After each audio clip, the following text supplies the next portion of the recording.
Hello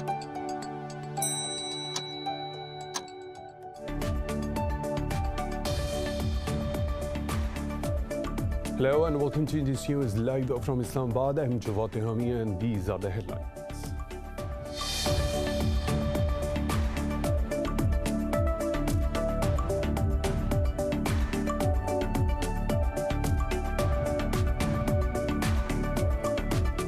The Taliban say the May 1 deadline as per the Doha deal for the withdrawal of the foreign forces has passed. In a tweet, a spokesperson Zabiullah Mujahid said the group can now take any appropriate action against the occupying forces. This comes as the United States formally began withdrawing its last troops from Afghanistan.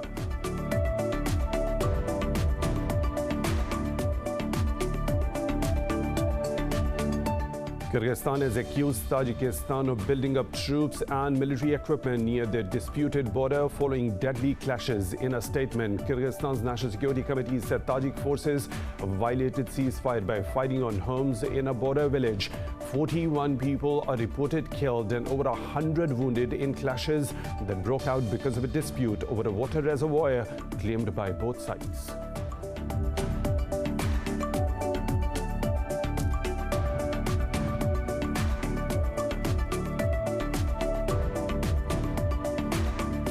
India has become the first nation to cross 400,000 COVID-19 infections in a day.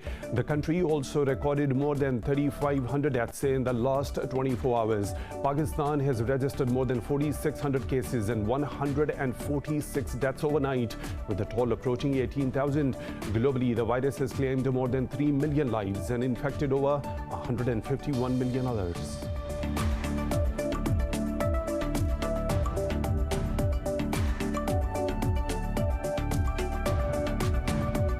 At least 8 soldiers have been killed and a dozen others wounded when militants attacked several checkpoints in northern Kirkuk province. No group has yet claimed the responsibility for the attacks, but Iraqi authorities suspect ISIS was behind the violence.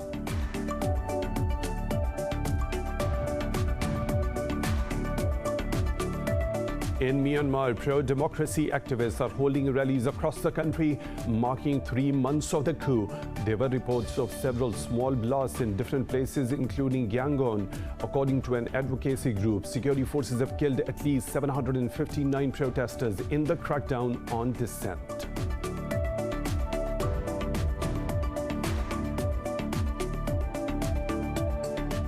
And in cricket, Zimbabwe are 129 for 8 in their second innings in the first test match against Pakistan in Harare. Earlier, the Green Shirts were bowled out for 426 runs in the first innings on day 3. All-rounder Fawad Alam's stellar 140-run knock has secured a commanding lead of 250 runs for the visitors.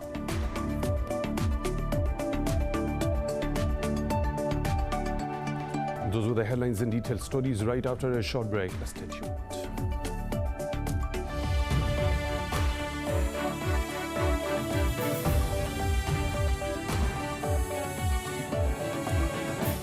Welcome back, and now for the news in detail. The Taliban say they can take any action against occupying forces as the May 1 deadline for the withdrawal of the foreign troops has passed. In a tweet, a spokesperson Zabiullah Mujahid said the group is now waiting for its leadership's decision in this regard. This comes despite the US and NATO began withdrawing troops from the war-torn country. More in this report. Under the Doha deal, the United States was bound to withdraw all remaining troops from Afghanistan by the 1st of May. However, President Joe Biden announced that the pullouts will be completed by September the 11th, on the 20th anniversary of terror attacks on the World Trade Center and the Pentagon. Angered at the delay, the Taliban say they will now take every action they deem appropriate. Washington has warned that if foreign forces are attacked during the drawdown, they will resolutely defend themselves.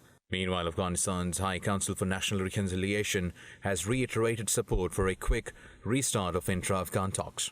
Earlier, envoys from the US, Russia, China, Pakistan and the Taliban met in Doha to discuss ways to support intra-Afghan talks. They called on the Taliban to reduce violence and urged the Afghan government to engage openly with the group. The envoy said all parties must respect their obligations under international law in all circumstances. Meanwhile, clashes between the Taliban and the Afghan army erupted after the former attacked a military outpost in Ghazni province. Provincial officials say the outpost has fallen to the Taliban, whereas the Taliban claim they have also captured 20 soldiers. Earlier, blast targeted an Afghan army division at Bagram airfield in Parwan province. Officials say 18 soldiers sustained minor injuries in the explosion.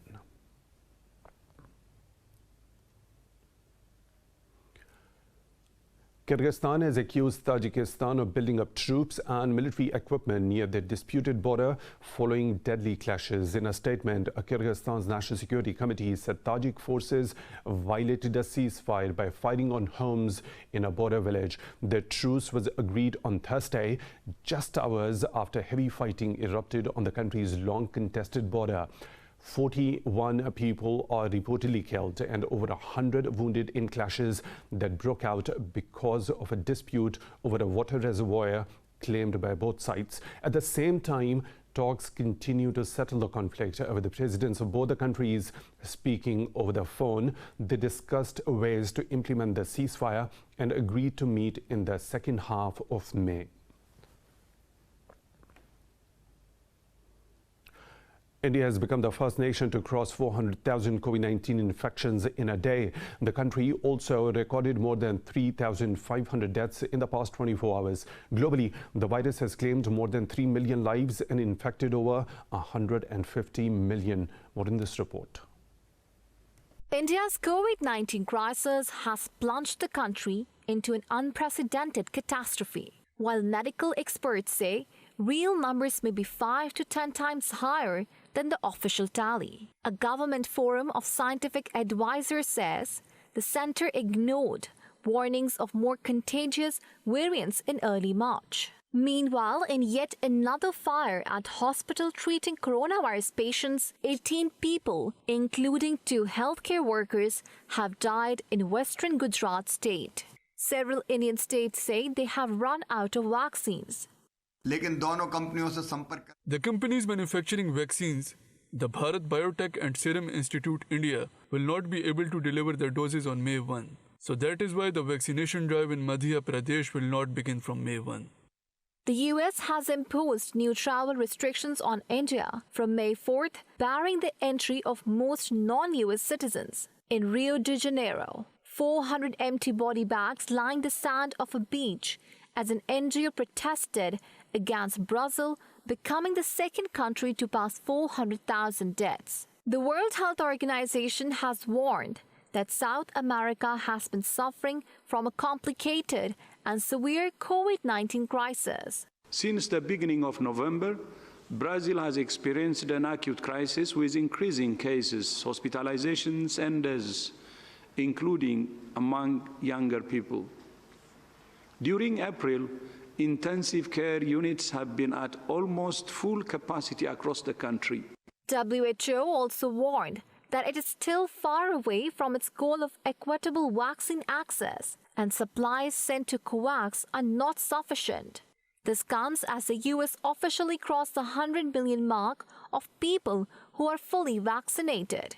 Meanwhile, in England, thousands hit a rave in Liverpool as part of a government-backed trial to restart mass audience events. Pakistan has reported 146 more deaths from COVID-19 and almost 4,700 infections during the past 24 hours.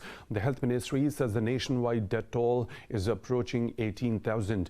Over 825,000 people have contracted the virus so far, out of which more than 717,000 have recovered. The number of active cases has crossed 90,000. Nearly 5,500 are in critical condition. Amid the surge in cases, the government has decided to reduce inbound international flights to 20%. Meanwhile, Pakistan has confirmed the first cases of the Brazilian and South African variants in Sindh province.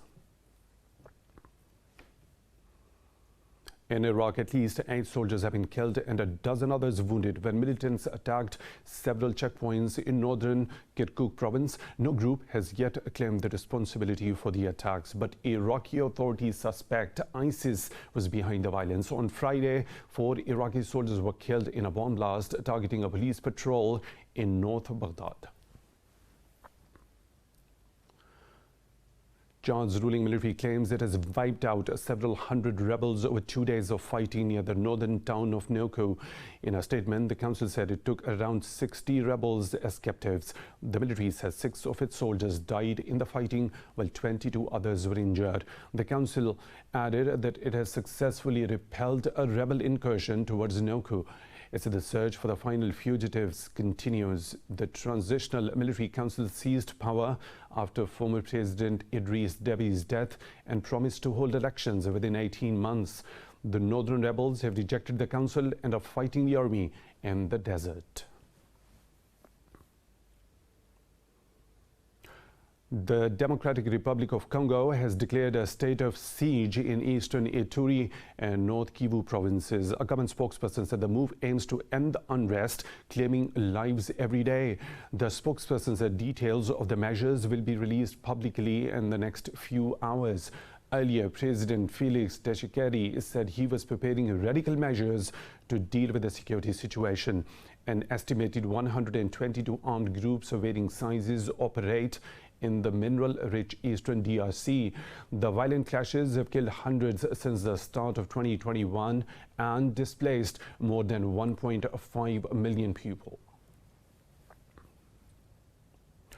Defense Secretary Lloyd Austin says the U.S. needs to prepare for future conflicts which will be very different from the past. The Pentagon chief delivered his first significant policy speech during a trip to Hawaii-based U.S. Pacific Command. Austin said the old wars long consumed the Pentagon and called for harnessing technological advances.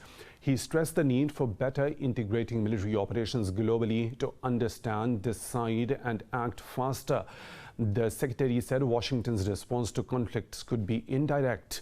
He outlined a scenario in which cyber warfare could be used to respond to a maritime security incident hundreds of miles away.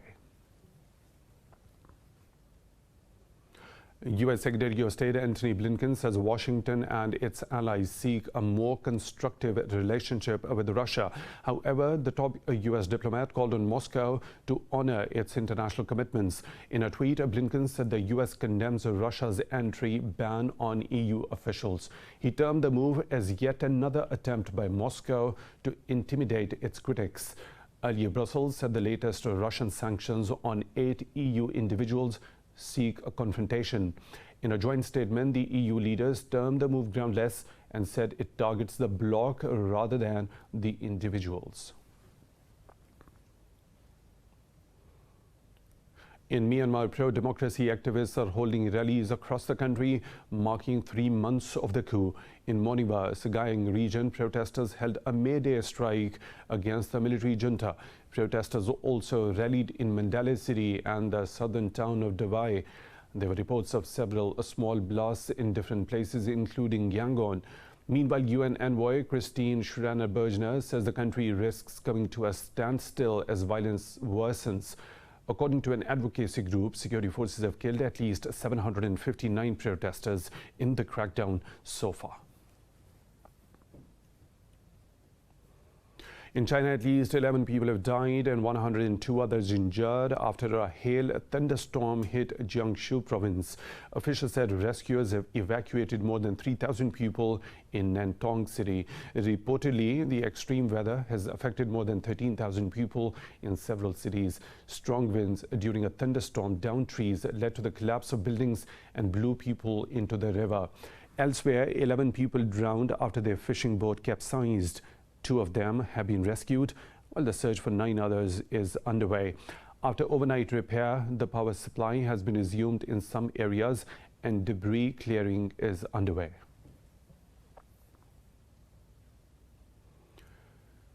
In Colombia, protesters turned out to pressure the government to abandon a planned tax reform proposal that has sparked public anger in Bogota.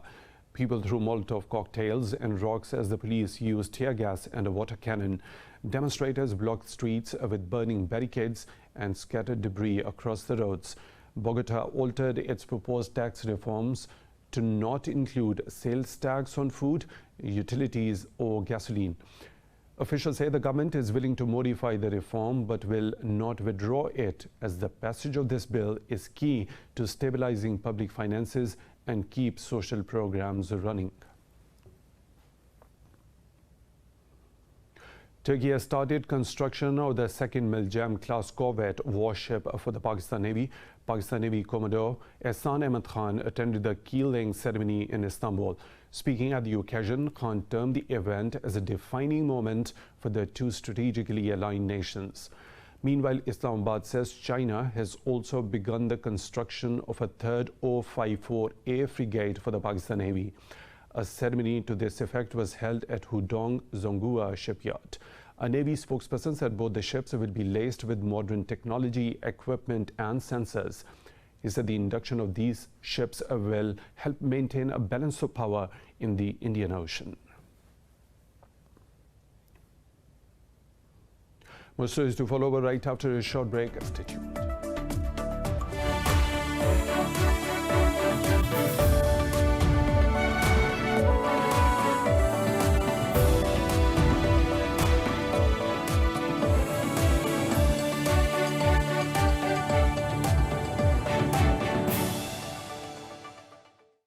Welcome back. In the U.S. state of Texas, police say they have found more than 90 people crammed into a two-story home in Houston.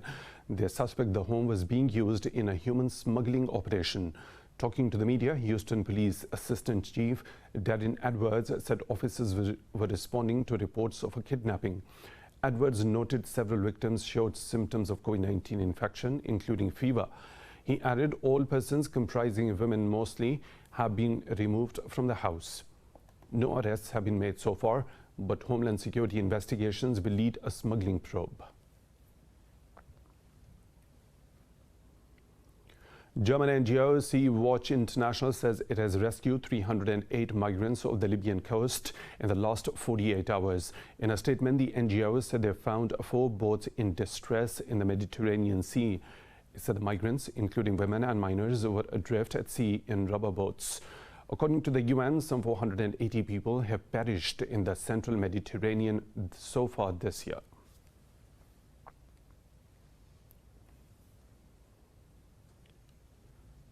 President Arif Alvi has reiterated Pakistan's commitment to improving the living conditions of workers. In a message on International Labour Day, Alvi paid tribute to workers' struggle for fundamental rights. Prime Minister Imran Khan said the government aims to develop automated and integrated systems for worker welfare institutions. Khan said this will ensure transparency and curtail delays in providing relief to the employees. The International Labour Organization says the COVID-19 pandemic has destroyed jobs, enterprises and livelihoods. Organization's head, Guy Ryder, called for global solidarity for an equitable recovery from the pandemic. However, due to COVID-19 restrictions globally, significantly fewer activities will be held today. But in Indonesia, thousands vented their anger at the new job creation law, saying it will harm their rights and welfare. In India, Sikh devotees have gathered in Amritsar to mark the 400th birth anniversary of their 9th religious leader, Guru Tegh Bahadur. Devotees took a dip in the holy pond inside the Golden Temple premises. Due to the surge in COVID-19 pandemic, only few devotees were in attendance at the temple. Guru Tegh Bahadur was born in Amritsar in 1621. He was named Tegh Bahadur by Guru Hargobind for his courage in battles.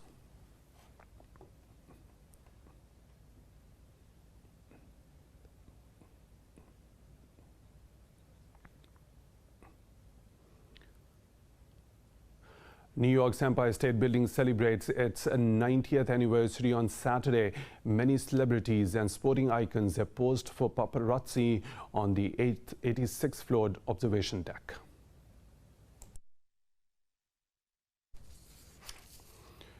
Mayor Bill de Blasio and other dignitaries are expected to attend the planned anniversary celebrations.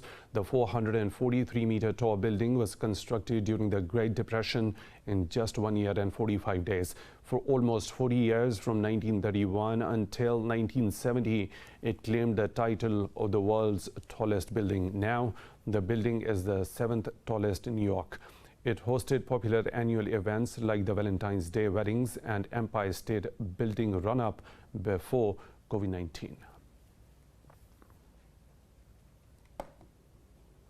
The Bonhams Auction House in New York City is set to sell the works of Pablo Picasso, Camille Pissarro and Yayoi Kusama. The Impressionist and Modern Art sale is scheduled for May 13 and Kusama sale is scheduled for May 12. Pablo Picasso's painting Fermou Be'Armov, a portrait of his lover, Mary Therese Waltenot, has not been seen publicly since 1984. It is ready to be auctioned and has a pre-sale estimate of $10 to $15 million. The auction also includes Camille Pissarro's La Rosa, a painting of his Dutch servant, one of his most exquisite works. Pissarro's painting is reported to have a pre-sale estimate of $1.5 to $2 million. Also, a never-before-seen collection of his works by Yayoi Kusama will hit the auction block. Kusama's bold, bright red Hudson River and Mississippi River have pre-sale estimates of $3 to $5 million. Her untitled painting, a precursor to her Infinity Rooms series, has a pre-sale estimate of $2.5 to $3.5 million. In China, a light show in Wuhan, once hit hard by COVID-19, depicts the city's strong recovery from the coronavirus outbreak. More in this report. Wuhan decorated its night sky to send a message of hope and innovation to the world. The city is putting on the show under its Tech and Innovation Center, an area called Optics Valley, during the 5-day Labor Day holiday. Buildings along China's longest river, the Yangtze, have been lit up. We'd like to invite all friends from across the world to Wuhan to enjoy this light show and make them feel the rebirth of the Optics Valley and all the city, as well as the vitality and vigor in economic recovery. Wuhan's GDP had contracted greatly in the first quarter of 2020, but has managed a robust rebound since the lift of the 76-day lockdown. The economic growth of the city is especially reflected in the high-tech manufacturing industry, with a 5-fold increase in investment compared with early last year. In the Netherlands, retired shopkeepers Elise Lutz and Harry Dekkers have received the keys to the country's first 3D printed house. The bungalow was printed in 24 parts in a nearby factory before being assembled on a plot in Eindhoven. What in this report? The new tenants of the first 3D printed house in the Netherlands took a tour of the 2-bedroom concrete bungalow. They admired its undulating walls and sober grey aesthetic, which designers say are meant to evoke a large boulder. I find it just pretty. An irregularity in the wall, it's like there was a stutter here and then the printing went on. It is really pretty. We feel very good here. I find the colors magnificent. The interior's colors are very pure. It is very good. Grooves where the printer shuttled back and forth can be seen clearly on the walls of the 94 square meter building. With this small construction behind us, I think a big step has been taken today towards a high-quality construction industry. With this technology, that is to say, digitalization technology, we have greatly contributed to bringing more versatility, sustainability, and health to the construction industry. Designers say the house fully complies with Dutch building standards. It is the first of 5 in what they dub Project Milestone, with designs set to become more sophisticated as they build on the knowledge gained.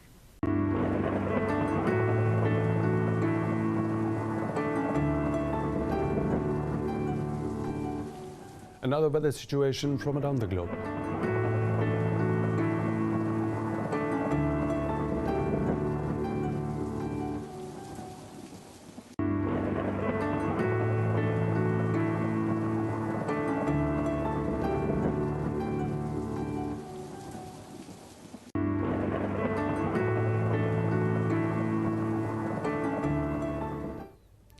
And that is all for now. With the latest updates, you can follow us on social media at indus.news.